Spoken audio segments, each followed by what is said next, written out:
Okay. And okay, so we've got yeah, and then I'm going to start, and we already have one participant. Okay, let's see. I'm going to share it to the page, which is on Go Live. Let's go live. Oh dear. Yep, people coming in. People coming in. I believe. Ooh. Hi everyone. For the 8 people of joining us so far, thanks everyone for coming in. And we hope to have a good conversation. Just give us a few seconds because I'm trying to stream this to YouTube and what do you call it? YouTube and Facebook. But the thing is, it's telling me, President of MSA, that I don't have enough permissions, and I'm like, who are you to tell me I don't have enough permissions? Yeah. So just give us a second while we wait for more people to just come in. Yeah. A bit of admin stuff. So this is what do you call it? Like this is Zoom webinar. So if you have any questions, there's a Q&A function at the bottom. So just yeah, if you want to have any questions, please to look at. Okay. Yeah, okay, like it's preparing to stream to Facebook, and I will click the same thing for I only can choose one. I think it's been live streamed already. Yeah. And yeah, maybe Facebook is okay. Yeah, Facebook is okay. Facebook is if you record it, then you can upload it in YouTube. Yeah. So hi everyone. I think we can kind of start the conversation right now. So as mentioned for everyone, we are here as a bunch of current and former MEXT scholars talking about our journeys to where we are right now. And we are from various parts of the world, and we are currently in various parts of the world. So we just wanted to start a conversation by having a round of self-introductions for everyone regarding your name, nationality, when did you come to Japan, and what you're doing now. And so I will start first. This is Austin. I am from Singapore, currently living and working in Japan.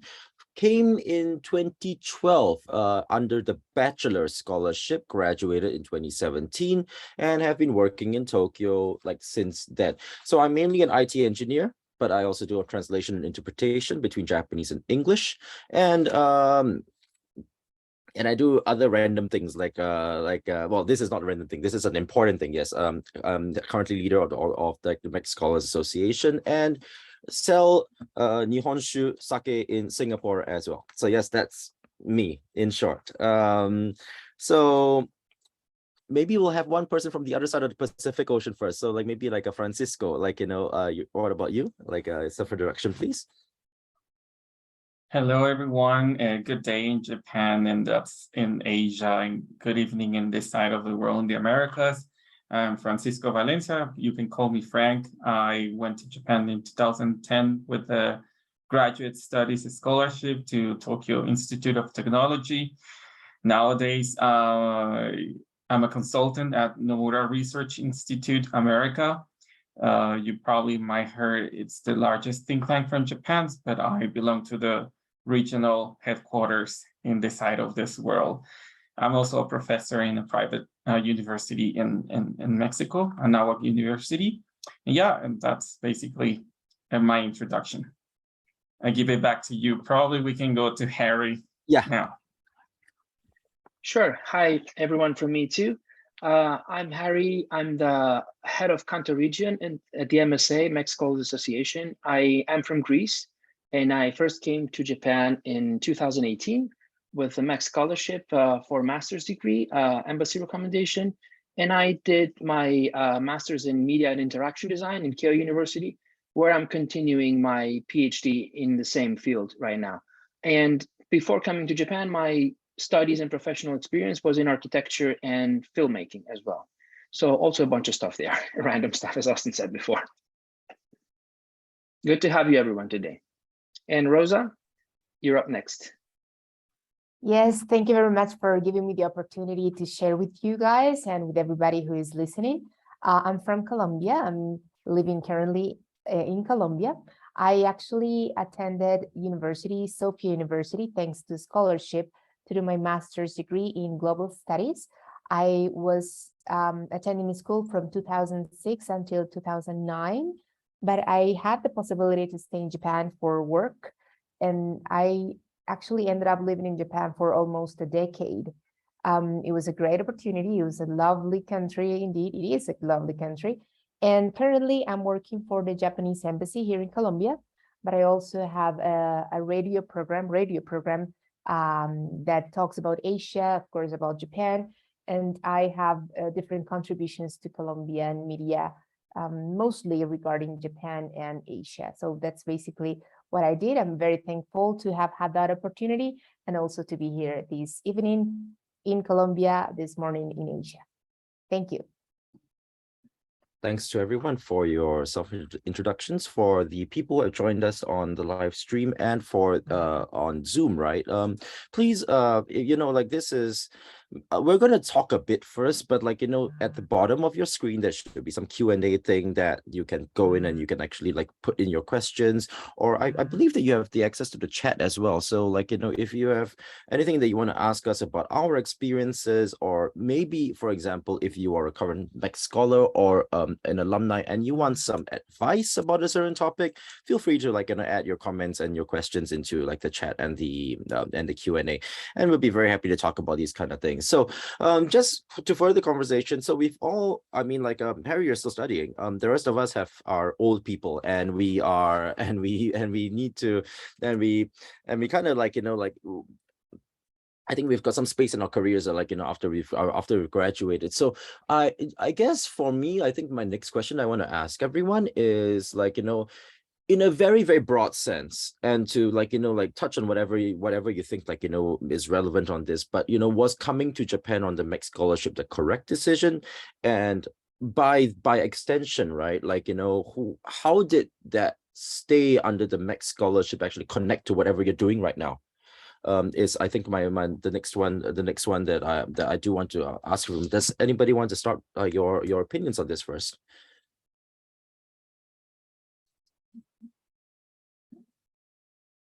I will go ahead then, if that is okay. So indeed, Austin, coming to Japan was indeed the actually one of the best experiences I had, and it was a great decision. At the beginning, I remember, and maybe it is also your case, when I arrived to Japan, I was, oh my God, what did I do, right? The first month was super heavy, super hard for me. I didn't feel very comfortable with Japanese. I felt it was a difficult language to learn. I noticed a great difference between Japan and my country. And for the first few weeks, and I would say for the first months, I was kind of regretting my decision. But I think that's something that is normal, and everybody probably has faced that as well. But it was indeed a great opportunity and one of my best decisions, I would say. And I can say, and perhaps it's your experience as well, that somehow going to Japan kind of broke my life in two. I mean, it was Rosa before Japan and Rosa after Japan. And it was an experience, not only like academic experience, but also just the way that Japan helped me kind of be stronger somehow personally. And I believe it was just a great part of my life. And the second question that you made, Austin, was that how that scholarship actually connects with what we do now.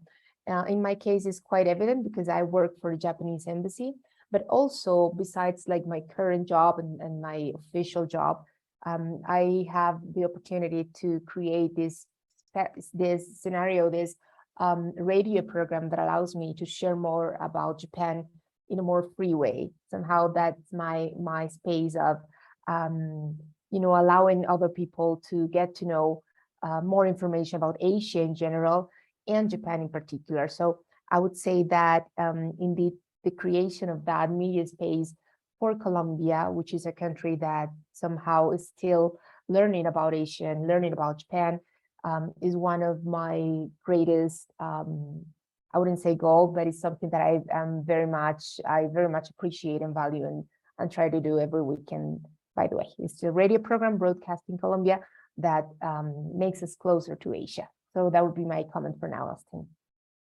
On that note, actually, like, your radio program, I believe it's called Aquí Asia, as in it's broadcasted in Spanish, right? And so people who are interested, please like Google, for the Spanish speakers, I believe I'm looking at the names in the list right now. You've got quite a lot of them. So yes, Aquí Asia. And like, so yeah, for anybody who's interested. But yeah, for the rest of the other two of you, like, any opinions on this topic? Like, was Japan the correct choice, and how Japan has, like, I not necessarily landed value, but like, it's linked to what you're doing right now. Frank, you want to go ahead because I'm still in Japan? Oh, okay. Let me go then.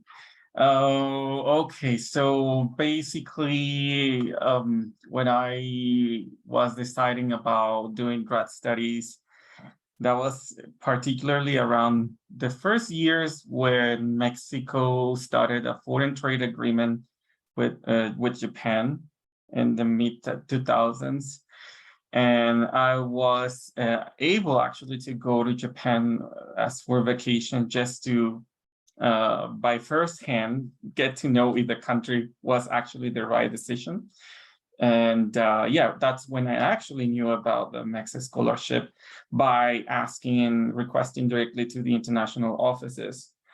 So basically after that, I knew about the process of applying, and I did some kind of proposal related to that topic I just mentioned before. And then, well, that's a different topic about. I went there, I came back, and then I joined this Japanese think tank that has operations in this side of the world as well. I report to the New York office, but I represent the company in Mexico. And that has bring me a lot of benefits in terms of keep nurturing that type of trading relationship, thanks to the consulting work and the research work that we do for our clients in order to understand how to navigate their businesses, not only in this side of the world, but I have been exposed as well to other businesses from Korean origin or Latin American origin, United States origin, or from the other side of the world. I have been all the way to New Zealand or New Caledonia, for example. So I think that has been very interesting for me to understand the region. And basically because of that, I'm becoming part of this type of professionals in Mexico that are involved in the Asia Pacific network, of professionals, specifically the Pacific Economic Cooperation Council in Mexico, which belongs to APEC. You might probably know. I also bring these types of topics. I've been participating in Rosa's radio for several times in the past, and I've been part of the board members of the former Scholars Association here in Mexico. And yeah, I mean, I'm very well connected with the Japanese network here in Mexico, and that brings me a lot of joy. It brings the magic or the nostalgia always live. And it is always live thanks to the networks, through you guys, through the friends that we made in Japan. They are now back in Mexico. And this is very interesting because this network of people is very rich in different areas and professions and disciplines. And yeah, I mean, it's very interesting. And I could take the whole hour talking about that, but I will leave it in there, and I'll give it back to you, Harry. Thanks, Frank. Perspective, yeah. That was a great account, I think. Well, I kept myself last because I'm still in Japan and still in that journey of a MEXT scholar in that sense. So for me, it's an ongoing thing. And it's been great and exciting so far. What specifically brought me to Japan is the field of study I wanted to pursue and the research I wanted to pursue, which is like pretty much design and technology. It's a really good place to pursue that here in Japan. And so far, having completed my master's degree here and being midway through my PhD, what I can say that it's been very intensive. Of course, challenging in the beginning, as Rosa mentioned, and I guess we all had that in the beginning: language, culture, so many different things. It's an overflow of information in and of itself anyways. But I believe after the first 2 or 3 years, you start getting accustomed and used to some of these things pretty much. And then you can see your life here with different eyes from a distance, maybe. It wasn't typical 3 years because of the pandemic as well. I was lucky enough to be here before the pandemic and taste Japan for about a year before, maybe even 2 years actually before the pandemic struck. So I'm happy for that. But thinking about what we are all saying about this network of people outside of Japan, I think one important part of my life, because so far Japan has given me opportunities inside with company collaborations and things like that. So opportunities in the field I'm pursuing. But what I'm most excited about from now on is to also be able to establish and have in my life this network of friends and collaborators around the world, which is, I think, exactly what we're doing this webinar series as well, and what the MSA has been trying to bring up and, establish and also make it accessible and available to all of us. This network of all of us throughout all of these years that have passed through Japan, left their mark, either stayed in the country or left outside. And we're just trying to celebrate and kind of establish this community of people. For me, I'm excited to see the next part in my life, what will happen after Japan when that happens. After graduation, maybe in Japan or outside of Japan, right? So yeah, we'll see. Yeah, so I have my own grandfather story about this this topic as well, but just to kind of get some get some background on this. So as mentioned, the point of this podcast that we're doing today, as well as in the future, is that we actually want to explore these kinds of stories and how Japan links up to your future as well, and future opportunities, not just in terms of what Japan your education may equip you for, but also the network that you gain access to. And so this is why we're going to bring in more stories for people who have graduated and all around the world, and to kind of talk about their stories and how their stay in Japan has affected them, and not always just the easy stuff. As Rosa mentioned, there are difficulties with coming into Japan. It is not an easy country to come into, but the thing is that it can be rewarding. And I think exploring the rewards is actually part of why we're doing this today. Can I talk about my grandfather's story? So by all means. So if you want me to be very honest, when I was applying for college, Japan was not my top choice, to be honest. It was. And then I was like, but if I can go to the US, it's better, and stuff like that. And I think this is actually a very common thing, and especially given from a Singaporean perspective, right? For us, going to the UK and the US is very normal. I mean, clearly we speak the same language, so it's not difficult. I spoke Japanese already, but I was like, if I go to a US university, it's gonna be more well regarded if I go back to Singapore. That is actually quite true, because people see that, oh, you've been to the US, UK, you are that part of the normal prestigious route. Then I went to Japan, and it has definitely been the correct decision for me. Not just in the sense of the access to the network. Definitely, it's just a matter of a very different strategy, I find, coming to Japan, and the kind of value that Japan brings versus the UK and the US. Not that those are bad countries to go to, by the way. It's just a matter that, for example, I'm expecting the number of Singaporeans to graduate from a UK or US university every year to be tens of thousands, probably tens of thousands, whereas the number of people who actually graduate from Singapore in a Japanese university, a Japanese educational institute every year, is going to be at most 100. Now, therefore, if I go back to Singapore, and if I'm wanting to, for example, I'm looking for work, I could go the prestigious but fight with 10,000 people, or I could fight with 100 people for something that requires the Japanese language and stuff like that. It's kind of a rarity kind of way of doing strategy, I feel. And I'm hearing echoes of that for Rosa and Francisco, in a sense that I think, Rosa, you mentioned that for Colombia and as Latin America as a whole, it's still starting to get to know like Asia Pacific. But I don't know, does part of what I just said regarding like the rarity of actually knowing Japan, the rarity of actually staying and living in Japan and actually speaking the language, was that a factor in your career development so far for both Francisco and Rosa? Yes, in my case, I would say it has definitely have an impact. Indeed, even though Colombia has strong ties with Japan, we have more than 110 years of bilateral relations. We do have different negotiations going on, like economic wise. We do have also a large cooperation from Japan. We have ties with Japan. We have manga lovers in Colombia. I mean, the image of Japan is renowned in our country. Even though we have all that, indeed, it's not the first option when you are thinking of studying abroad.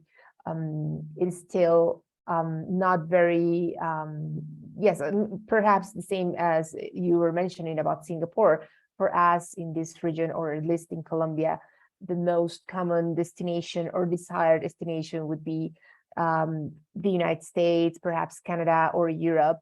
And those countries also offer some scholarships. Indeed, there are beautiful options everywhere in the world.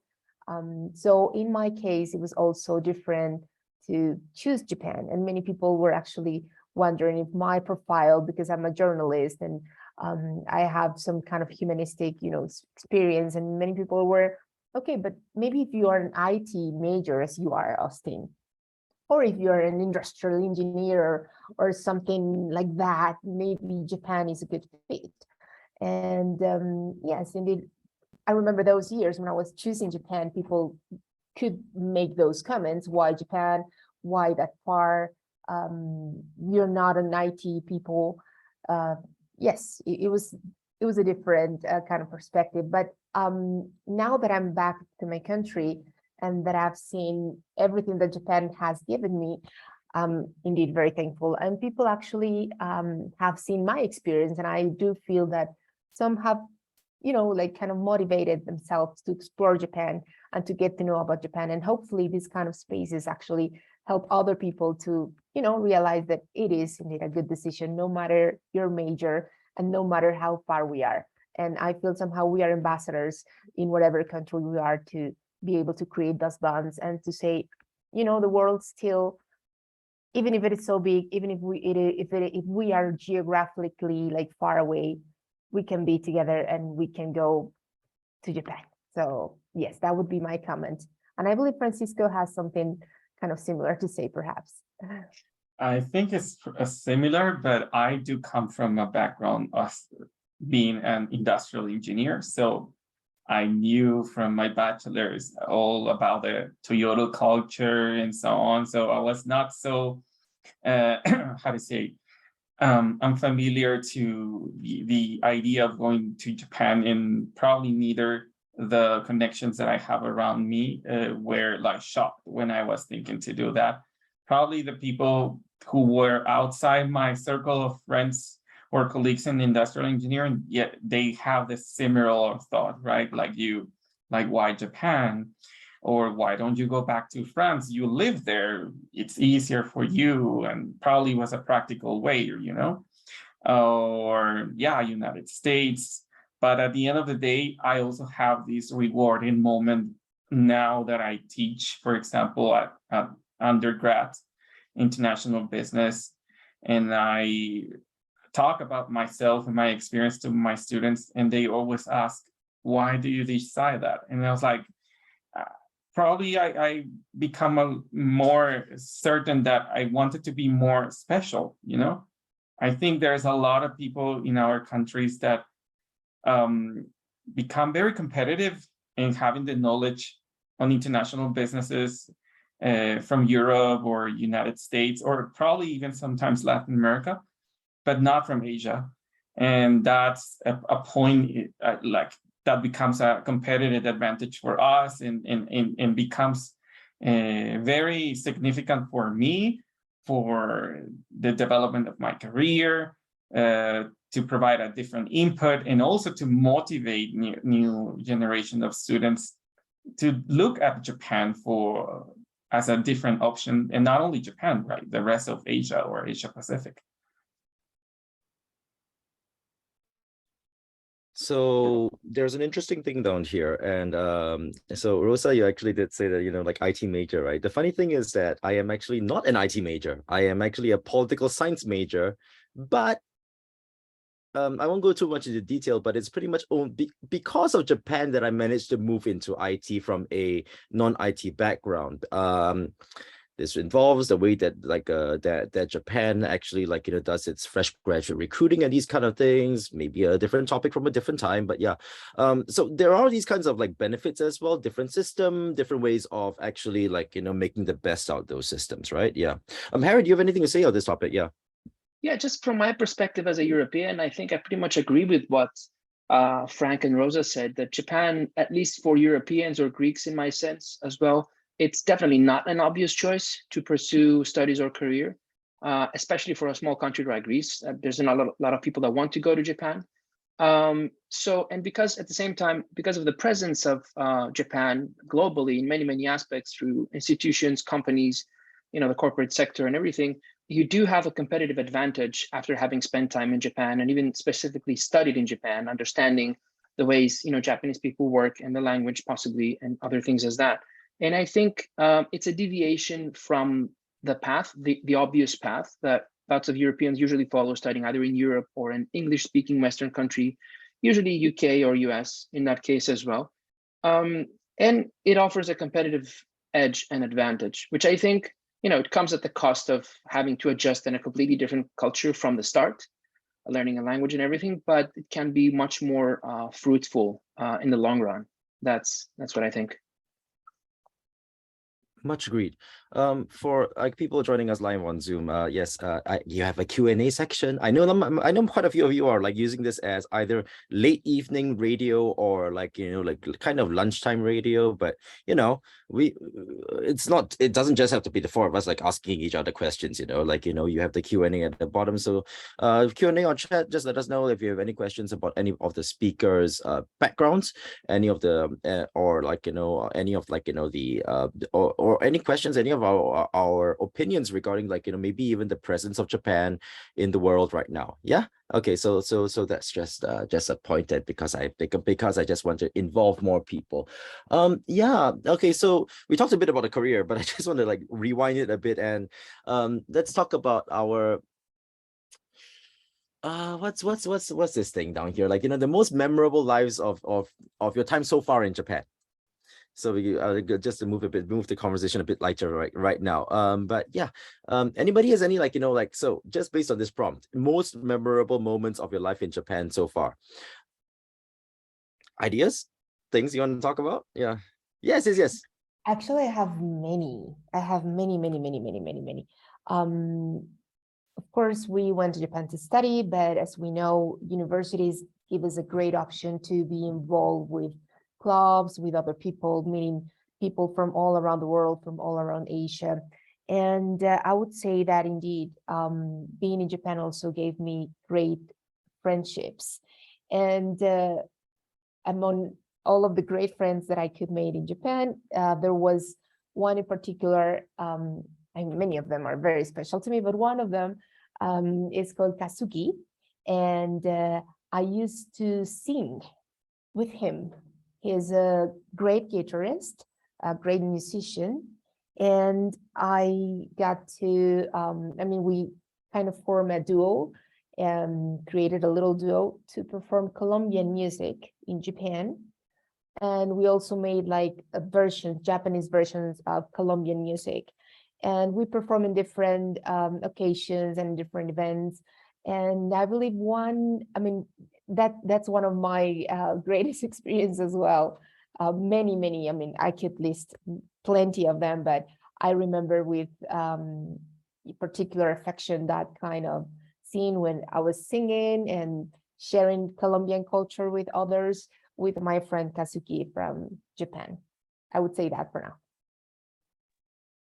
Yep. Francisco, any good memories? Well, yeah. I do agree with Rosa that I think there are many experiences that it's they're uncountable, probably in a different way, not so cultural wise.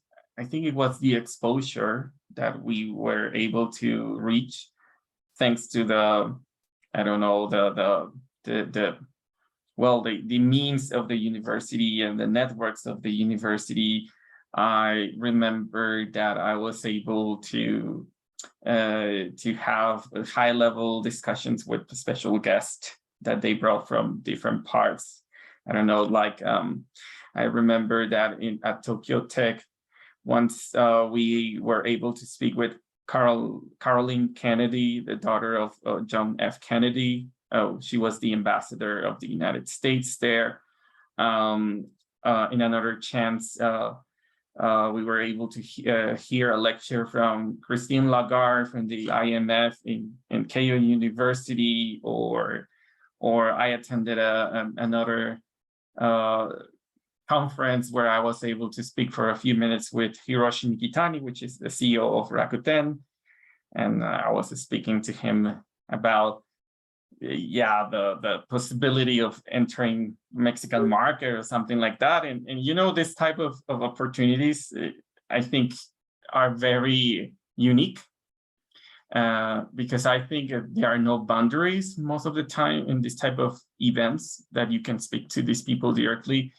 Whenever I compare this in Mexico, probably, you know, you have this VIP section and then you have bodyguards and you cannot approach these people. So that kind of thing, it was very, that was particularly very attractive for me to have this type of high level. And of course, enjoy that kind of group conversations with these people, with my friends that were coming as well from other parts of the world.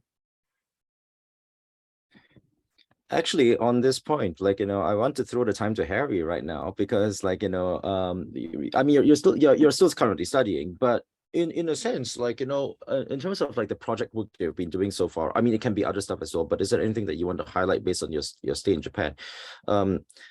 This is not pressure, and I know that there is, like, you know, like there is some what's the term here, confidentiality and stuff. Yeah. But the thing is that, you know, I just actually turned on, like, you know, like screen sharing. So if there's anything that you particularly want to screen share based on, like, in any of your work so far in Japan that you could do because you're in Japan, like, you know, feel free to share. Definitely. I don't have something handy, but I can just talk about it at the moment. So just briefly to mention, I had the luck and opportunity to strike a collaboration with Panasonic Japan at the end of my first year of my master's. It was a research collaboration. Panasonic issued an open call for research collaborators, and my professor helped me, and we wrote up a research proposal, submitted it, which was pretty much what was going to be my master's research as well. So we ended up having a 1 year, which was extended to 1.5 years because of coronavirus situations, collaborations with Panasonic. And I think I just want to add to what Francisco said before, that how very well connected Japanese academia is to the corporate sector, something which definitely wouldn't have happened back home in Greece, I think.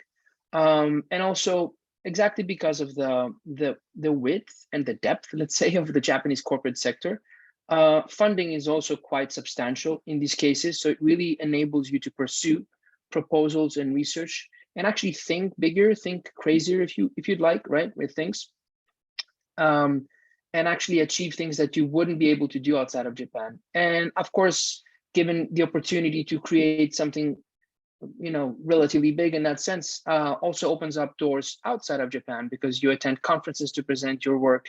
And of course, Japan, and Keio University specifically, does send students a lot to overseas conferences.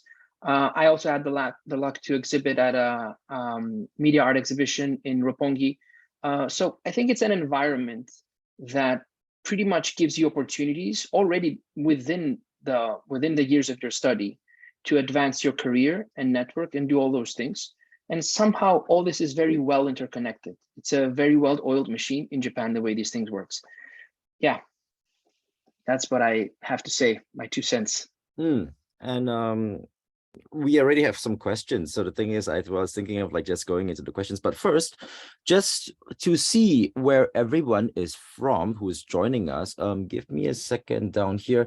I'm going to start a little poll, and so that you can actually, like, you know, if for people who have just joined us, yeah, like we like to see where you're from, and so just want to take a little poll down here about like, you know, where's everybody from. I have to be a bit careful about the wording, because I do want to use Latin America as one word, but the thing is that there is, how do I describe non-Latin America? So I just put USA, Canada, Caribbean outside of the Latin America. So please forgive me about that. But yes, yeah, if you could just take like, you know, a few seconds to just answer the question that I just put down here. Okay. Okay, we got. Yeah, I'm just gonna give like 30 more seconds, 30 more seconds while the speakers can look at the Q&A. We've got two quite substantial, quite interesting questions down here so far from people, and both of them are actually quite. I think that we've got lots to say about both questions, and the first one is more about student life, and the second one is more about like, you know, like the long-term prospects of Japan and the value of Japan. But before that, so I think this pretty much like reflects our networks. But yeah, I'm just gonna cut the poll down here and let everybody see. Yeah. The high for like, you know, so basically like we have one person outside like the top two choices, but you're split between like Japan and Latin America. I'm guessing like the people who are in Japan, many of you are current students, and actually you want to and you're here kind of like to kind of hear from the grandfathers and the grand yeah, like, you know, us. Oh my god, like, you know, like more experienced people. That's why you should ask questions. That's why you should ask questions, you know, because if you want something that we can provide insight to, please ask questions. But yeah, on that note, we have two questions out here, and since we were talking about student life, I want to answer the first like question. I'm not going to read out the name, but I'm just going to read out the question. It was super hard for me to make friends with Japanese students. Did anyone experience the same thing, or was it just me? Yeah. Like anybody wants to respond? I think I have heard this kind of a statement before, but particularly for me, it was not the case, neither during my period of studying Japanese, and I wasn't already in the laboratory, and then during my master's studies.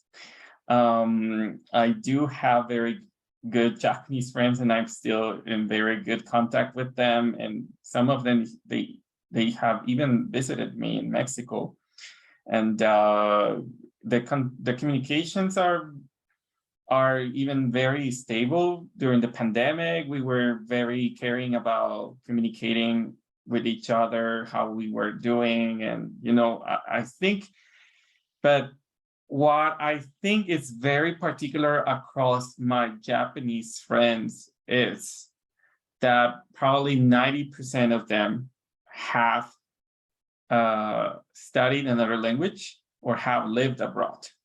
So they have the exposure to the outside.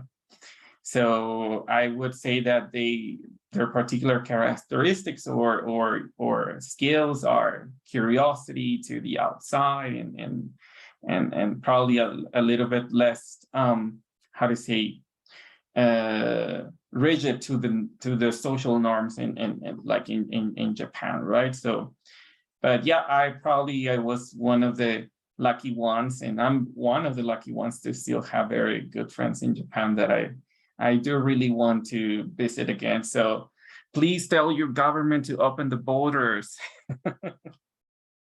We're pushing behind the scenes. I mean, no, I don't think anybody here in the list of listeners can fully say that it's our government though. So, but we're just, I do think that we want to poke them as well. Many of my friends in Singapore are like, when can I come and eat udon? And like, yeah, well, yes, I perfectly agree. On this point, actually, like, you know, I definitely did feel this at some point of time. And to be honest, like, you know, my in all honesty, like, you know, my first 2 or 3 years in Japan was a bit rough because of this topic in particular. I actually have a little blog post I wrote specifically about this topic, so which I put inside the chat. So yeah, so I'm just gonna say, like, if you want my full what do you call it, like, perspective about this topic, please take a look at the blog post. But in summary, the point that I have is that I realized that, I was in my first 2 years, I actually was in this mode of, I need to get Japanese friends. I am in Japan, so I need to get Japanese friends. This mentality is not necessarily the most healthy. And because I personally have felt, after I kind of let go of that, I need to find Japanese friends, I actually got more Japanese friends, because it became a bit more natural when I found people and that were actually had the same interests as me, were working in the same teams as me, and had a bit of a different, like, what do you call it, like, perspective from the typical Japanese person. Yes, people who have international experience, that is one strong correlation, but it's also the fact that, as me trying to be an engineer despite not having, like, an engineering background, people who are similarly trying to fight into their way of being an engineer. That's number one. People who are interested in this kind of topic of foreign students, which is linked to the work that I do right now, number two.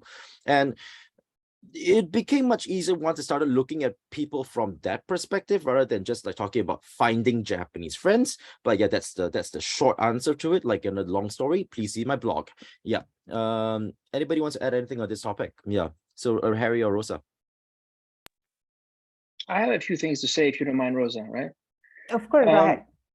I think there's a lot of factors at play here. I think what Austin and Frank both said are both correct. To start with what Frank said, it really boils down to where in Japan exactly are you studying, in which university, because that changes the demographics of the Japanese people as well.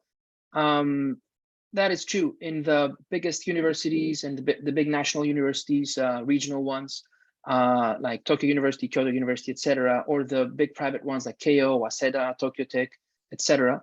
I think it's very important to consider that there's this, Japanese people who attend those are probably statistically more possible that they speak other languages as well, English and maybe another foreign language too. And I think there's also the factor that Tokyo versus the rest of Japan, that lots of people say that people in Tokyo are not easy to strike friendships with. Everybody's busy all the time. Everybody's so serious. And a lot of the times you see, I've heard stories from people studying outside of Japan where you will find people not having a very good command of English, Japanese people, but nevertheless trying to have a relationship with foreigners, exactly because they're not that common in their area. Another thing which also Austin pointed out is that that whole stress that we go through in the beginning. I have to find Japanese friends. This is other people give you the advice, that's how you're going to learn Japanese, and then we kind of go away from the path of minding that our relationships with people are kind of authentic and have a genuine kind of interest. And also because a lot of social interaction in Japan happens in a group setting, which is usually connected to something else, like your job, like a university, your lab. And it's always centered around a specific activity with a beginning and an end. Either it's a nomikai, either it's a workshop or something, or a group of business meeting or something. And you don't often have the opportunity to interact with people outside of those settings on a one-on-one or two-on-two settings that will deepen your relationships with them. I think those are factors that kind of make it even more difficult. And if you combine all those and you get it wrong on all those factors, it's easy to feel isolated in Japan and that wow, nobody wants to hang out with me in that sense. What I would add, especially for people who are hearing us, is that Japanese is definitely, I would say, a must in it. You don't have to be perfect, but it's definitely a good idea to try and, walk your mile in that too, because it will help you a lot in getting friends, even on a basic level. Basic gaijin question, let's say, when people come to study Japan is, should I learn Japanese? Should I invest the time, or can I avoid that? If your plan is to, come here, do a master's degree and leave within 2 years, then it's probably not worth the effort. It's not an easy language to learn, and it has its own learning curve. But I think in the long run, it really makes sense to put in the effort to learn some Japanese. That'll help you with friends, I think. Rosa? Yes, just a final question from my side. In my experience, and I was thinking about what Harris said about the authenticity of the friendship, because in my experience, many Japanese people came to me to practice Spanish. So they would like say clearly, oh, I want to practice Spanish with you. And that was because at the beginning, I went to take my Japanese course at Tokyo University of Foreign Studies. And there were many Japanese people studying Spanish. So in my case, it was not that difficult because I had that option to, okay, let's practice. And then we'll do language exchange and I will teach them Spanish. They would teach me Japanese. And then we kind of created a bond from there. So at the beginning, it helped me to get friends because we had that interest of learning languages, but also at the end, I believe it's also an option to start adapting yourself to the country and adapting to, just the new environment and getting new friends. So for me, that was the experience. And I believe it might happen again, depending on the city you are. I was in Tokyo, depending on the university you are as well. Thanks everyone for your perspectives on this. I wanted to move on to a heavier question. Like, okay, this one is a bit of a doozy to answer, but I believe that I do believe that we're actually well equipped to answer this. So I'm going to kind of read out, but kind of summarize, the question. The question is about the prospects of the Japanese economy in the long term, and this is like a long, what do you call it, like not a year's thing, but a decades thing, right? So there are people, both Japanese and foreigners, who are saying that Japan is a dying country due to the economic stagnation, while others are saying that they're doing fine. Some people very optimistic of Japan being a very good economic situation, albeit in different formation or different composition of the economy. As international students and workers, some of you in Japan, some abroad, do you try to have one foot in Japan, one foot outside? What's your perspectives on this? Now we have Rosa, you work in the embassy of Japan, and Francisco, you work at a Japanese think tank. So actually, I really, really want to hear your perspectives on this. So yes, either one of you, can start. Who wants to put up the hand first? Okay, let's ladies first, then Rosa, yeah. Yes, actually, my comment would be from my perspective and nothing related with my job. But in what I see in Japan is a country that could actually recover after the World War II. I know the current situation is quite different. I also noticed that in my country, in Colombia, even though I would like to see a lot of presence of Japan, I see that other Asian countries are having a strong presence. So I also wish that Japan can be stronger in terms of presence in my country and in my region. However, I do believe in Japan, and I consider that there's still a lot of options for Japan to keep having the presence they have in the current world. I mean, it's still the third main economy in the world. Still a lot of things that we consume every day are inspired or have been made in Japan. I consider that Japan has the potential to keep growing. And I believe that that's why we are here actually tonight, because we have been trained in Japan, we have studied in Japan, and we have somehow the power indirectly in our region, in our areas, to keep making that relation stronger and to work for that Japan that we want to see even stronger than it is today. So that would be my comment, Austin. Thank you, Francisco. Yes, just backing up on what Rosa just said at the very end, we as a former scholars, we take part of the cultural diplomacy of Japan abroad, right? So we are more involved in let's see, in the foreign affairs of Japan. And that brings us a lot of thought, of course, to that question, and a lot of reflection. And I remember, actually, this is an anecdote, because this question was raised to me in an invitation. They invited me to the Museum of the Future, the Miraikan in Odaiba. And they raised this question, and they raised some other questions about migration as well. And I think this thing about the points, about getting visas and things didn't even existed at that time.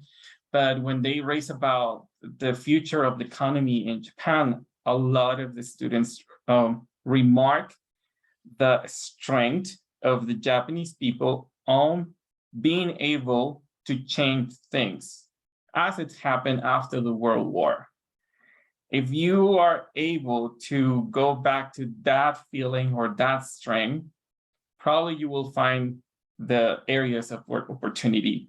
And this time you are not alone, because we are part of those arms around the world. And it is not like we need to criticize what is wrong, what is bad. I mean, it's about taking that good practice and making it better and adapting it to their current needs, right? But I'm not saying at this point that Japan is sinking economically speaking, right? I mean, that's not true, because it's still, like Rosa said, the third country, the third economy in the world. And it's exaggerated to state in such a way.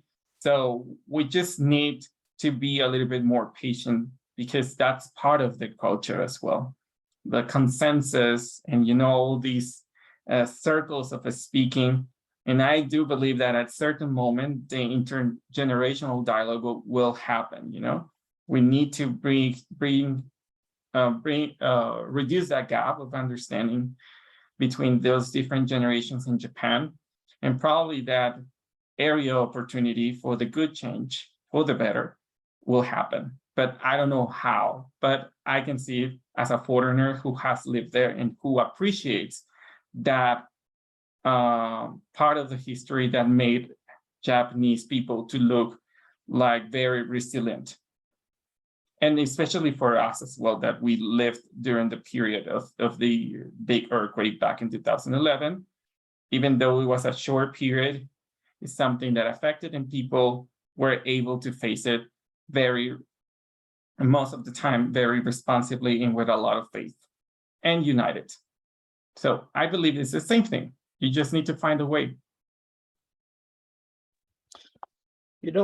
I think there's two layers to the question right here. Number one is the macro layer. What is the Japanese economy going? Where is it going to go? And there's the micro layer. So what do you as an individual do about this, right? And the two don't necessarily have to go hand in hand, and that's one thing that I do want to state, because the thing is that any macro problem can be a micro opportunity.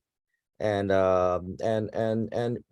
for example, if you want to talk about like something that I do, like like Japanese sake, right? The macro issue is that Japanese sake sometimes has issues getting exported overseas due to a lack of marketing properly. That is a micro opportunity for the company that I work with, right? So the thing is that I do want to, the macro has been addressed by both Francisco and Rosa already, but I want to talk about the micro. Any issue or like difficulty that the Japanese economy as a whole faces is something that I think that we can not take advantage of in a negative sense, but that's where business comes from. That's where we can create value, right? And I think taken from this perspective, right, there's opportunity in problems, and therefore there's space for us to actually contribute and for us to actually have a win-win with Japan. And regarding that particular point about do we try to have one foot in Japan and one foot outside, I think that that's the way that people should go, not because we're trying to risk hedge per se, but it's also because that's the best way that we can contribute, for the fact that, as stated at the beginning of the podcast, we are quite rare in the world. In the sense of being able to speak Japanese, understand Japan, handle Japanese business, which has its nuances that many people don't get if they're not well trained. These are the kind of things that where I think it's very natural to try to do things crossing borders, because that's where we actually contribute the most, and where we can actually leverage our positions is one thing I want to talk about in the micro. Yeah, but Harry, you haven't talked about this, your thoughts about this so far, but especially since you've been working with a big Japanese multinational, thoughts on this point? I think you summed it up pretty well, Austin, and also Frank before, and Rosa. I think resilience I mean, just to do a step back, regardless of the bleak demographics for the future for Japan, we should not forget the resilience of the Japanese people in this nation. And I do believe in the fact that, also the way that things move in Japan, they move a bit slow in comparison to other countries. So maybe for us as outsiders, we see what's happening and we're like, oh my God, they're heading to straight to a wall, right? But of course, an entire nation knows what they're doing in their government. So they have strategies and policies. And of course, they're still the third largest economy in the world. What I see in the future is that maybe they won't be the third largest economy in the world, but they will never lose their geopolitical importance in that region. And also, I don't think, even if they don't have the numbers, that they will stop having an influence of cultural and technological exports all around the world, because Japan is not just a country and its people, it's also its presence abroad, which in the case of Japan is actually very far reaching, also technologically and culturally. We all have Japanese electric appliances in our homes all over in the world. And we've all watched some sort of Japanese cultural export or anime or music or whatever that is anyways. But to bring it back to what Austin said as well, I think realizing the value of foreign people who spend time in Japan, understand the way of thinking and doing things in Japan and the language, work with Japanese people, and then become ambassadors, as you are doing too, right, Rosa and Frank right now. I think this is pretty much the value we can get from our time in Japan. And especially, I think that I agree with what Austin said, that probably the best value proposition for people like us is to keep one leg in Japan and one leg outside of Japan as well, and try to make use of these opportunities depending on your field. A lot of times, lots of Japanese companies that want to extend outside of Japan, and they're looking for a person that can work with them, knows how they work, but at the same time understands the other side, whatever that is, the other country, the other field. And that's where we come in the picture, I think. Yeah, that's it from my side. Much agreed. Yep. Okay, so we've got 3 more questions, and one question is about the Japanese language and its importance. Another one is about transitioning for going back into your country. Another question is a bit specific on medical science. I don't think we can take this question because we're none of us are really particularly well versed in this particular field. I would suggest to that person is to post that into the group, because there are definitely people who are studying these fields in our Facebook group, right? That would be a good idea. You could get some feedback from other people there. Agreed. So for these kind of things, like industry specific things, we could comment, but maybe not very accurate. So the thing is, find a network with the people who are better placed to actually answer those questions, is what I'm gonna say. So I think let's the question about transitioning back to your country is probably best for last, because that's chronologically that's where it fits. So I just want to talk a bit about the Japanese language element for your experience in Japan. I think we mentioned this just now already, Harry, you did mention about the Japanese language and its importance for your experience in Japan. It really depends on your goals. If, for example, your goal is to just really do your research topic, get a degree, but you don't really want to work in Japan, which is fine, then the Japanese language is not going to be that relevant. But I will have to say that, remember what we were just talking about so far in the very, very overview of things, in the sense that people in our position are produce the best value at being a bridge overseas, because there are not so many bridges, right? There's a river down there and we are the bridge and people have to go through us, basically, that's the way it is. Now, if you do not have the Japanese language and you do not have the Japanese experience dealing with society, especially from a work and not just a student perspective, there will be your bridge is not going to be as strong as some other person's, in all honesty. Which is why, if you want to actually use that as a lever inside your career, or you really want to actually have a different element in your career that you can actually do some combo move about Street Fighter, some the kind of Street Fighter way, then yeah, having some Japanese language, and I don't necessarily mean a JLPT N1 standard. Even the N3 is considered to be business okay, for basic work functions, and for business communication. Like, that can go a long way, is what I want to say. But yeah, Francisco, you raised your hand just now. So like, what do you think about this? Yeah, I was thinking that actually you were studying your bachelor degree, I think it's a little bit different perspective rather than us, like Harry, Rosa, and me. The Japanese requirement for you, I think plays a little bit different role. But at the end of the day, what I really want to say is, like, for your personal life, at least you will need the survival Japanese, always. But of course, if you understand Japanese and you are able to speak on a daily basis Japanese with your professor or your colleagues at the laboratory, that will help you out as well to have a better life in Japan, of course. Does anybody else want to add on to the topic of like the importance of Japanese in your experience? I actually would say that, again, it depends on the university and on your major as well. In my case, I actually didn't need Japanese to study. I mean, for my academic, my courses, everything was in English. So it was not a need for me to speak Japanese. But indeed, knowing some Japanese would make your life easier and happier. And in my case, I could actually learn a little bit more of Japanese when I worked in Japan, because I started to require to use the language. And in that sense, and perhaps this is also the topic for another program, but I felt it was kind of very friendly, the process to actually get a working visa in Japan, because I graduated from a Japanese university. And yes, it was just in this period that I worked for a Japanese company in Japan, where I had the chance to actually learn my Japanese, I would say. Classes are great, but the practice and just being able to just go to your job and go everywhere and try to speak is the best. Cool. That would make comment, Austin.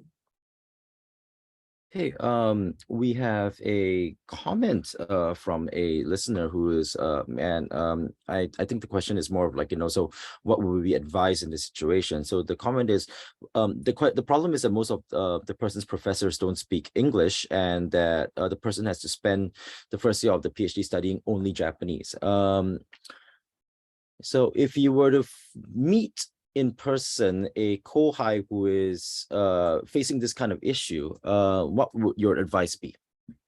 I guess, like, that's the way I think the phrases the thing is like easier to respond to. Anyone? I think here is a specific situation, right? Because as far as I know, whenever a professor is willing to receive MEXT scholars, they should have some English skill. I think I have heard that before. And I don't know what is the case of the person who's asking. And probably that's why they were required to study 1 year or I don't know, but it depends from case to case. But even for some professors that, I mean, in my case, 90% of my courses were also in English as Rosa, but I have a few courses in Japanese. But to ease my life, these professors asked me to do all my homeworks and reports in English, though everything in the class was in Japanese. So it depends wherever you go and whatever is the expectation of your professor, right? So I cannot say a particular rationale for this, or advice. So I would try to see if there's someone who shares the same experience, and then try to take the better practices and that way and share it to the rest of the people who actually might face it again. That's actually a real problem. And that question is, I mean, I've heard a similar thing from lots of people. I'm the only English speaking person in my lab. Everybody else is Japanese. Nobody speaks English with me. I'm all alone, all these things. This is real. This is not just a singular case. And I think I agree with what Frank said, that if a professor, wants to take on MEXT students, they should at least, care about providing such an environment for them. Because especially PhD level, it's not easy to do it in Japanese. I had the luck as well. My program studies in English as well, which is both good and bad, in the fact that it doesn't force you to use Japanese in your everyday life.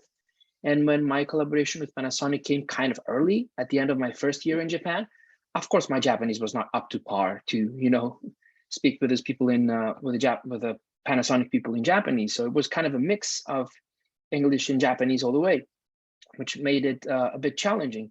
My advice to people maybe considering to come in Japan in the future, because probably most of the people that are attending today, is to use the research student, the Kenkyusei period, for at least 1 year if you can, if your time and your personal schedule allows you, whether you're doing a master's or a PhD, to give yourself time to get accustomed and familiarized with the culture, and more specifically the language. Because for me, one of the biggest challenges of my master's degree was having to rush both Japanese, both the language and my research at the same time. That was pretty demanding, and it's definitely not the best way to go. So I would definitely give this advice. Just make sure to go in as much as you can with the language before coming in Japan and before starting what you come here for, like your field, a research field. And of course, you can always just do your own research in English, but being able to just communicate with your academic advisor and the people in the lab, even just everyday stuff, it will make your life much better. Yeah.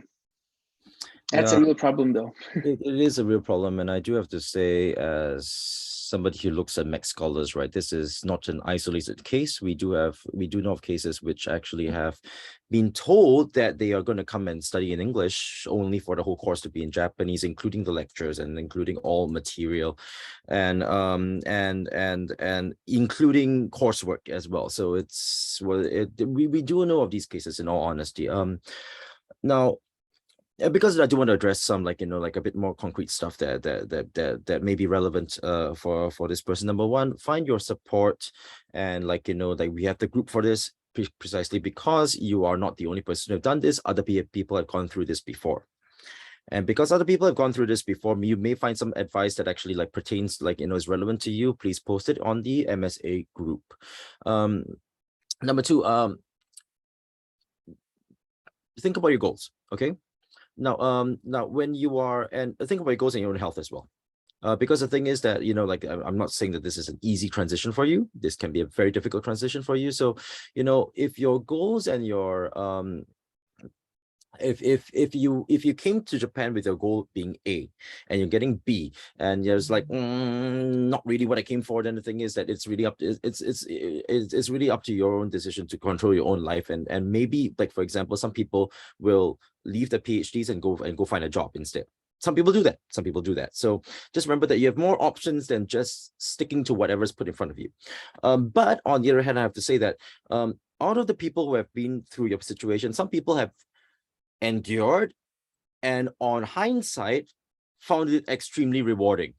So the thing is that also happens as well. So so just be aware of this. Yeah, I just wanted to give my my perspective on this particular topic. So we're actually running past the hour already, and so I just maybe want to have this last question, which is kind of relevant to end off with. So the question was this. So I think this refers to I think particularly for Francisco and and Rosa, but how was your transition when going back to your country or even a different country? But was it difficult to readapt? Yeah, it was difficult to readapt, to be honest. In terms of, how can I say? I think we mentioned it in the very beginning, right? I think it was Rosa. It's your person before Japan and your person after Japan. So whenever those years passes by and then you return back to your country or visit your hometown, probably your friends are also have changed, but they probably want to be familiar with the Francisco that you were 4 or 5 years ago. and you are not anymore, and you speak about these experiences, or maybe you have even certain manners that you just have very fresh. Like, for example, for me, it was really funny experience that I was bowing all the time, or like even in the convenience store, I was like doing this, or and my mother was even criticizing me, like for me stopping to say, please say yes or no, sí or no. And I was like, oh, okay, but just give me time, because even when I was speaking with my Spanish speaker friends in Japan, I think we were already mixing this type of manner. So, it's different, But at the end of the day, I appreciate that background that makes me now a bicultural or multicultural person. I think I'm more tolerant to changes, to see different personalities, different behaviors, and being more open. But of course, the adaptation was difficult in the sense, particularly for Mexico, the sense of safety and security, right? And in Japan, it's easy just to walk around, and but then going back to Mexico City, you need to take care of your back when you're walking around the city, especially in certain districts, because of we are in a country in development with probably higher problems of safety, but that was something difficult to readapt. Safety, people who accept my new manners, of my new way of being, and my new ways of speaking about different topics. And probably that's why we ended being friends with the people who studied abroad. And it is, I'm not saying that I don't appreciate very old, long-time friends, but at the end of the day, I enjoy more the company when I'm with the friends who studied and have this vision or have this differentiator, that makes me feel I'm not like an outsider, because I also believe that I'm pointed out like an outsider, like, oh, you're not that Mexican, because they realize that I'm very punctual. Or for example, even when I go to my office, for example, in New York, I arrive there 15 minutes before 9 when they open the office. And they are like, oh, it's like my Japanese colleagues, of course, they understand because I lived in Japan, but the other ones don't understand that. And probably that's something that I have a lot of shock about time management and time respect for the times of older people. That's something that freaks me out a lot. But yeah, I would stop there because I could continue talking, and I want to hear the experiences of the other people as well, especially Rosa.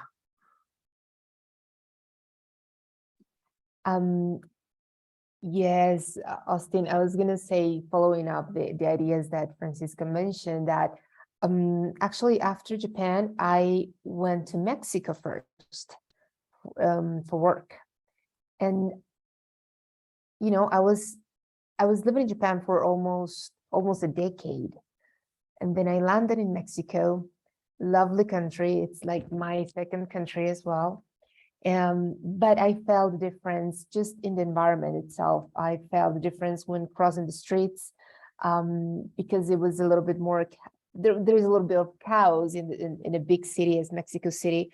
It's a beautiful city, of course, but it has a different dynamic. So just the daily, actions, just crossing the streets, I felt the difference with Japan. But also then when I went to Colombia after a few years in Mexico, I felt the same. I just felt, it's natural that it is different. And in my current job place, I work for the embassy here. So somehow I have a safe network there because I am with Japanese people. I do have this sense of punctuality and everything relates to Japan. But also it is different because we have to deal all the time with negotiations and meetings and we have to be a bridge between Colombians and Japanese. And I think that's a daily challenge for me in my current job situation, that I have to be really a connector between those differences from both countries. But of course, it is also very rewarding to know that in my country, in Colombia, I can bring the good stuff from Japan and I can share with my Colombian friends, and also that I could somehow give or explain to my Japanese colleagues and my Japanese friends how it is possible to be somehow flexible and how it is needed also to be flexible in some occasions. So I think it's a good blend, and that's why we are here. I mean, that's why we're here today, to be able to find those points where we can interact and we can have the best of Japanese practices and make them our own in our countries and vice versa. That would be my comment, Austin. Yeah, so I'm still based in Japan, but the fact that I actually do business outside of Japan as well does mean that there's a bit of some reverse culture shock sometimes, because like, I do freelance work, right? And when you're talking to Japanese clients, for example, when it comes to pay, there's always a bit like, like I'm kind of sorry to say this, but the thing is that and well, that's the way that culturally it works here. Now, even within Asia, in Singapore, it's like, so how much you want? That's that kind of like dynamic.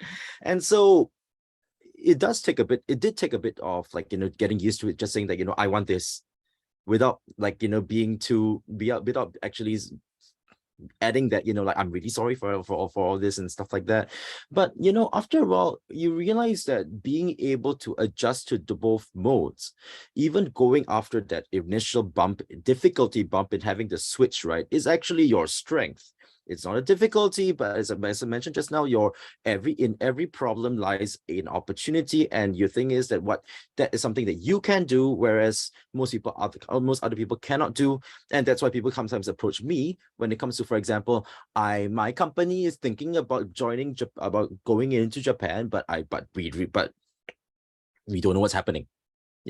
So that's really like, the thing I wanted to like, end off with, like, yes, there's adjustment, but if you can adjust, that really adds on to your profile, to your strengths, and the value you can bring to the world in the end. And so we're around like 15 past, like in 1 hour, and actually we're happy that we're extending, because if we had no questions and nothing to respond to, we would not be like, extending. So we're very happy for all your all your input, and but I think we need to close around this time because I'm also getting very, very hungry. So yeah, just saying, like, thank you all so much for joining this podcast. This will also be put on YouTube at a later date, and then so if you want to review the podcast, like, feel free to do so, like, on YouTube. It will be public, I believe. Yeah, it will be public, and so there's that. This is not going to be the only time. So the idea from now on is that we're going to bring more people to talk about their experiences regarding their stay in Japan, how that links to what they're doing right now, thoughts about like staying in Japan, advice for people who are maybe like, both in their careers as well as still studying, and all these things that I think that should have been talked about in a more public place, but it's not really being talked about so far. That's why we're doing this. Okay, so yeah, so look forward to things. Look forward to more information on the MSA YouTube. I'm not a YouTuber, so I'm not gonna, I shouldn't say like, like and subscribe, but like, yes, please like and subscribe, like, at a later date. You can also find us on the MSA Facebook page and group, and for more information, and we're definitely looking forward to see you in further sessions. Anyone else has anything to add? Yeah, just depending on the social media. Yeah, Harry and me, basically, we will be the ones interviewing other people from around the globe. And I hope that Austin or Rosa can come back sometime for some roundtables and speak with us again, and with other people interesting. So you can hear people not only from this side of the world, but you can also, we're trying to find people from different scholarship types, like teachers training or language and culture, and I don't know, Senmon Gakko. So therefore you can have more information about their own experiences across different scholarships. Mhm. Before we close, I just want to say a huge thanks to Frank for initiating this. It was his idea originally to start this up, and for Rosa for joining us for the first one. I really enjoyed it, and stay tuned for the next ones too, as Austin said. Stay tuned and looking forward to seeing you all listening to us, watching us, asking us questions in our next session. Okay, thank you all, and like signing off. Bye-bye. Bye-bye. Gracias. Gracias. Gracias. Arigatou gozaimasu. ありがとうございました。